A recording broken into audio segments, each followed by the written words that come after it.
In our search for truth and meaning, humanity has often turned to physical objects, things we can see, touch, and feel, as sources of comfort and security. But the Bible reminds us that God, the creator of all things, is beyond the physical. In Isaiah 44:12-20, the prophet paints a vivid picture of the futility of worshiping idols. Let's read together.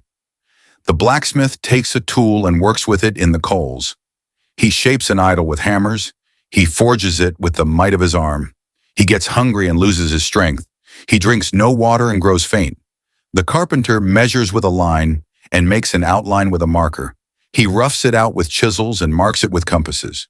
He shapes it in human form in all its glory, that it may dwell in a shrine. He cut down cedars, or perhaps took a cypress or oak. He let it grow among the trees of the forest, or planted a pine, and the rain made it grow. It is used as fuel for burning. Some of it he takes and warms himself. He kindles a fire and bakes bread. But he also fashions a god and worships it. He makes an idol and bows down to it. Half of the wood he burns in the fire. Over it he prepares his meal. He roasts his meat and eats his fill. He also warms himself and says, "Ah, I am warm. I see the fire." From the rest he makes a god, his idol. He bows down to it and worships. He prays to it and says, "Save me.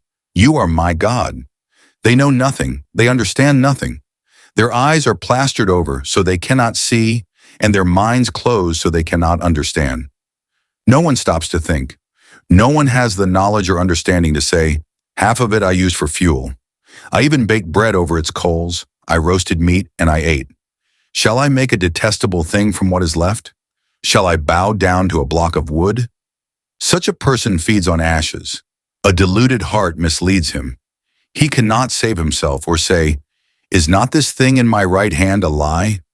These verses highlight the delusion of idol worship, a practice where people turn to objects they've made with their own hands, asking them for salvation.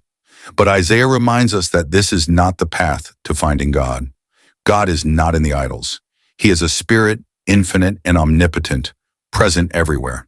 In John 4:24, Jesus himself teaches us, "God is spirit, and those who worship him must worship in spirit and truth."